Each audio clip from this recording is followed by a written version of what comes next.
السلام علیکم ورحمۃ اللہ وبرکاتہ۔ بسم اللہ والصلاۃ والسلام علی من لا نبی بعد۔ آج کے سبق میں ہم جان رہے ہیں کہ اسم موصول کسے کہتے ہیں۔ اسم موصول یہ معرفہ کی اقسام میں سے ایک قسم ہے۔ اسم موصول اس وقت تک اپنا معنی نہیں بتاتا جب تک اس کے ساتھ جملہ نہ ملایا جائے، اور جو جملہ ہوتا ہے وہ اس کا صلہ بن رہا ہوتا ہے۔ یعنی یہ ایسی اسماء ہیں کہ جو جملہ خبریہ کے واسطے سے کسی معین چیز پر کیا کرتے ہیں، دلالت کرتے ہیں، انہیں کہا جاتا ہے اسم موصول۔ آئیے ان کو مثال کے ساتھ پڑھتے ہیں۔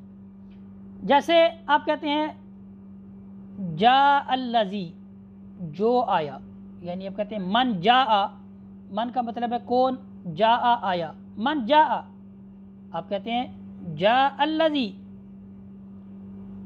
آپ نے کہا جاء الذی، جو آیا، ہونا تو یہ چاہیے تھا کہ آپ کہتے ہیں جاء زید، زید آیا، یہ جو آیا اس کا نام لیتے آپ، لیکن آپ کو اس کا نام پتہ نہیں، لیکن اتنا پتہ ہے کہ بھئی میں اس کو جانتا ہوں، لیکن نام اس کا ذہن سے اتر گیا، تو آپ کہتے ہیں کہ جاء الذی ضربک۔ الذی کے بعد ضربک جو ہے یہ جملہ ہے جو صلہ بن رہا ہے اسم موصول کا، ٹھیک ہے۔ اسم موصول کون سا ہے؟ لفظ الذی، یہ اسم موصول ہے، ٹھیک ہے۔ یہ اپنا معنی نہیں دے رہا، آپ نے کہا جاء الذی، جو آیا، کوئی معنی سمجھ میں نہیں آ رہا اگر یہیں پر ہم رکتے ہیں، لیکن الذی کا معنی پورا لینے کے لیے ضروری ہے کہ اس کو صلہ کے ساتھ اس کو ذکر کیا جائے، اور اس کا صلہ جو ہے وہ کیا ہے، جملہ خبریہ جو اس کے بعد میں ہے، ضربک، جس نے تجھے مارا۔ یہ جو صلہ ہے اس کے اندر ایک ضمیر ہے جو اسم موصول کی طرف لوٹ رہی ہے، اور اس ضمیر کا اسم موصول کے مطابق ہونا ضروری ہے۔ مطابق ہونے کا کیا مطلب ہے کہ اگر اس میں ضمیر مفرد ہے، ٹھیک ہے، ایک شخص پر اکیلے معنی پر دلالت کر رہی ہے، تو جو صلہ ہے اس کے اندر جو ضمیر ہوگی وہ بھی ایک ہی فرد پر دلالت کر رہی ہوگی۔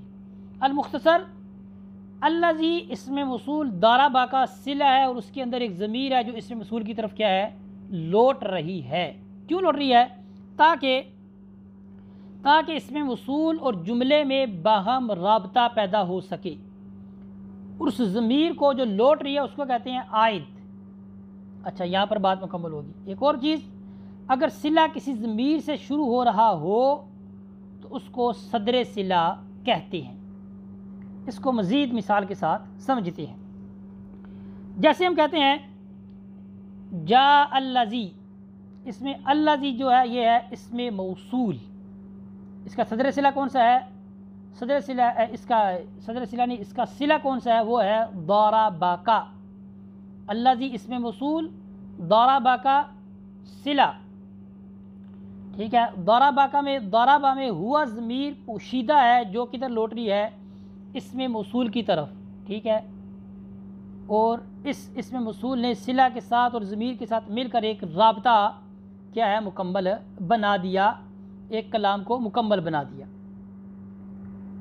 اچھا، اسی طرح ہم کہتے ہیں جاء الذی ہوا ضربک۔ الذی اسم موصول ہے، صلہ سے اگر پہلے ہوا ضمیر جو ہمیں نظر آ رہی ہے اگر یہ موجود ہو تو اس کو کہا جاتا ہے صدر صلہ۔ یہاں پر بھی جو ہوا ضمیر ہے یہ کیا ہے، یہ لوٹ رہی ہے کدھر، اسم موصول کی طرف۔ اگر صلہ سے پہلے ضمیر ہو تو اس کو کہا جاتا ہے صدر صلہ، ٹھیک ہے۔ تو اس طرح ہم نے جان لیا، ٹھیک ہے، کہ اسم موصول جو ہوتا ہے وہ اپنا معنی مکمل نہیں ہوتا، اس کا معنی جب تک اس کا جو صلہ ہے وہ اس سے ملے نہیں، اس شرط کے ساتھ کہ اس کے اندر جو ضمیر ہے وہ اسم موصول کی طرف کیا ہے، لوٹ رہی ہو۔ صلہ کا کیا مطلب ہے؟ صلہ کا لغوی معنی ہے ملانا۔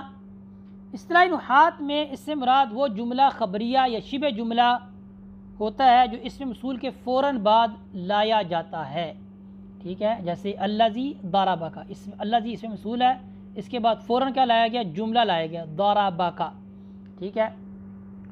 اسم موصول کی معنی کی وضاحت و تکمیل ہو سکے، عائد اس ضمیر کو کہتے ہیں جو صلہ میں موجود ہوتی ہے اور صلہ کو موصول کے ساتھ مربوط کرتی ہے، مضبوط کرتی ہے، اور اس کا رابطہ کیا ہے، اس سے منسلک ہوتا ہے۔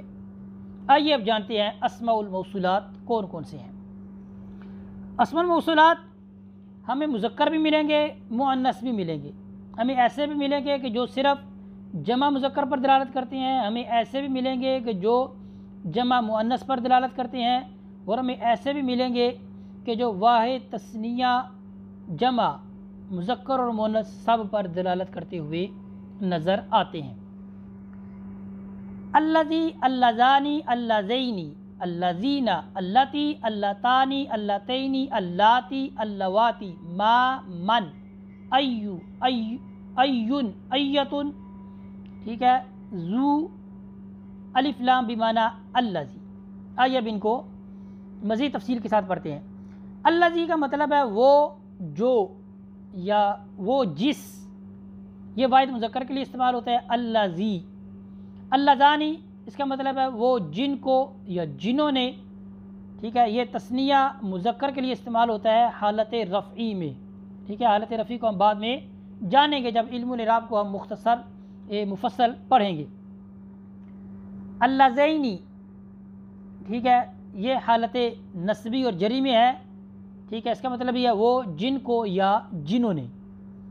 اللذین، وہ جن کو یا جنہوں نے، یہ کیا ہے، جمع مذکر کے لیے استعمال ہو رہا ہے۔ اللتی، اللتی کا کیا مطلب ہے، وہ جو یا وہ جسے، یہ واحد مؤنث کے لیے استعمال ہو رہا ہے۔ اللتانی، وہ جن کو یا جنہوں نے، ٹھیک ہے، یہ تثنیہ مؤنث کے لیے حالت رفعی میں استعمال ہو رہا ہے کلمہ اللتانی۔ اللتینی، وہ جن کو یا جنہوں نے، ٹھیک ہے، یہ تثنیہ مؤنث کے لیے حالت نسبی اور جری میں استعمال ہو رہا ہے۔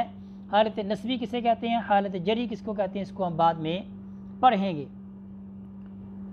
اللاتی، وہ جن کو یا جنہوں نے، جمع مؤنث کے لیے لفظ ہے۔